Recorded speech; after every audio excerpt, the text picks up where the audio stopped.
নমস্কার বন্ধুরা, আজকে হচ্ছে সানডে। আজকে সকাল থেকে কোনো ব্লগ বানাইনি, তাই বিকালবেলায় স্টার্ট করলাম। ছেলে বাবা এখন রেডি হচ্ছে, ঘরের কাজকর্ম করবে দুজনে মিলে।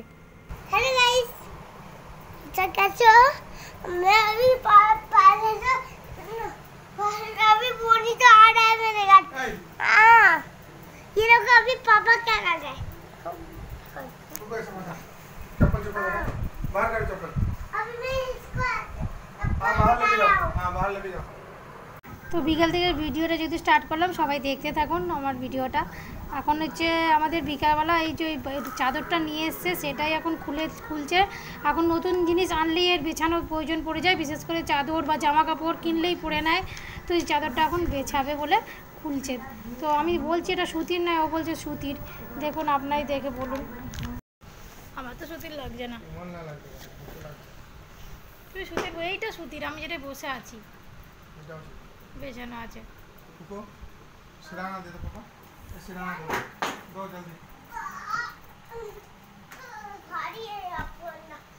চাদরটা সস্তায় পেয়েছে, নিয়ে চলে এসছে। সুতির বলে দেখো দিয়ে দিয়েছে, কিন্তু এটা সুতির নয়। কিন্তু আমার কথা তো মানছে না, সমানে বলে যাচ্ছে সুতির। সুতির নয়, সেটা ভালোই বোঝা যাচ্ছে। তো বলছে জলে ধুলে নাকি সুতির হয়ে যাবে, জানি না হবে কি হবে না। তো যাই হোক, রোজ তো আমি সংসারে কাজকর্ম করি, সমস্ত কিছু করি। একটা চাদর বেচানো ছিল, ওই চাদরটা যদি নতুন নিয়ে এসে, ও বলছে চাদরটা বেচাতে। তা ও নিজেই বেচাতে শুরু করে দিয়েছে। চলো বেচাও তাহলে, রোজই তো আমি করে দিয়েছি, একদিন কাজ করো তুমি। তো সেই জন্য ও বিছিয়ে দিচ্ছে। তার মধ্যে এত গরম পড়েছে না, আর কাজকর্ম গরমের মধ্যে করতে ইচ্ছা করে না। সকাল থেকে রান্নাবান্না করেছি, একটু সকাল সকাল করে নিয়েছি। তো ব্লগ তখন স্টার্ট করতে পারিনি। আমি ভাবলাম থাকে বিকালবেলা ব্লগটা তাহলে যদি পারি তো স্টার্ট করব। আর প্রত্যেক সানডেতে তো আপনারা জানেন আমি এদিক ওদিক একটুখানি পাখাটাকে ছেলে নিয়ে ঘুরতে যাই, কিন্তু আজকে আর মনে হচ্ছে যেতে পারবো না। আজকে ঘরের এত কাজ রয়েছে, তো সেই কারণে। তো অনেকগুলোই সামনে উঠোনটা রয়েছে, সেটাকেও ধুতে হবে। এত গরমে ওটাকে না ধুলে না ঘরে টেকা যায় না। ওটা ভরে আমার চুবিয়ে নিতে হতো, টাইম বেশি লাগবে, কিছু বুদ্ধি নেই। ঠিক আছে।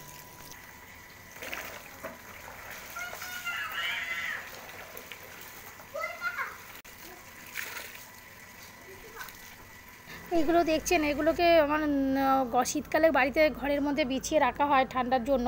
কিন্তু এগুলোকে আমি জলে ভিজিয়ে ঘরের মধ্যে বিছিয়ে রাখছি এই কারণে, কারণ হচ্ছে এবার পাখাটা চালিয়ে দেবো, বাইরে দুদিক দিয়ে দরজা খুলে দেবো। ঘরটা এই জলের যে এইটা যে ঠান্ডা, তো পাখাটা চললে কী হবে, ঘরটা পুরো অনেকটা ঠান্ডা ঠান্ডা হয়ে যাবে। প্রথমে একটু গরম ভাব উঠবে, তারপরে আস্তে আস্তে ঘরটা পুরো ঠান্ডা হয়ে যাবে। তার জন্য গরমকালে এই ব্যবস্থাটাই করছি, কারণ এর থেকে তো বাঁচার কোনো উপায় নেই, সেই জন্য। তো এটা ওই জন্য বিছিয়ে দিলাম, আর পাখাটাও চালিয়ে দিয়েছি। এদিকে এই পুরো উঠোনটাকে ধুয়ে নিচ্ছি। অ্যাকচুয়ালি আমাদের কলকাতাকে উঠোন বলে, কিন্তু এটা ছাদ।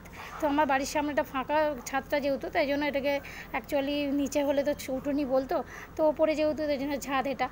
তো সেটাকে ধুয়ে নিচ্ছি। এটাকে প্রতিদিনই ধুতে হয় ভালো করে, 2 বেলায় এখন ধুতে হচ্ছে। শীতকালে 2 বেলা ধুই না, 1 বেলা ধুতাম, কিন্তু এখন এত নোংরা হয় পায়রা থাকার জন্য। তার উপর রোদ্দুরেতে একদম ছাদটা না তেতে থাকে, পা রাখা যায় না, সেই কারণে ধুয়ে নিলাম।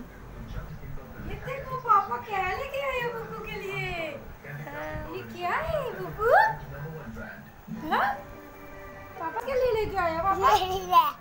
अब क्या कर रहे हो फोन लेके? আমার হাজব্যান্ড আবার দেখলাম এটা ছেলের পড়ার জন্য টেবিলটা কিনে দিয়ে গেল নিচে। তো আমার ছেলেকে বলার কোনো প্রয়োজন পড়েনি, নিজে থেকেই ভিডিও আগে থেকে বানানো শুরু করে দিয়েছে, এতটাই ফাস্ট হয়ে গেছে। তো কেমন হয়েছে টেবিলটা কমেন্ট করে জানাবেন। ওর পড়তে খুব অসুবিধা হয়। একটা বড় টেবিল আনা হয়েছিল, কিন্তু ওটা ওর তুলনায় হাইটে অনেক বড় হয়ে গেছে, ও লিখতে পারে না, অসুবিধা হয়, সেই জন্য এটা আজকে আবার কিনে আনা হলো। চলুন তাহলে ভিডিওটা এখানে শেষ করছি আজকে। দেখা হবে আবার একটা নতুন ভিডিওতে। সবাই ভালো থাকবেন, সুস্থ থাকবেন, সাবধানে থাকবেন। আর ভিডিওটা কেমন লাগলো কমেন্ট করে জানাবেন, ভালো লাগলে একটা লাইক করে দেবেন, আর ভিডিওটা অনেক অনেক করে শেয়ার করবেন। আমার সাথে থাকবেন, পাশে থাকবেন। টাটা।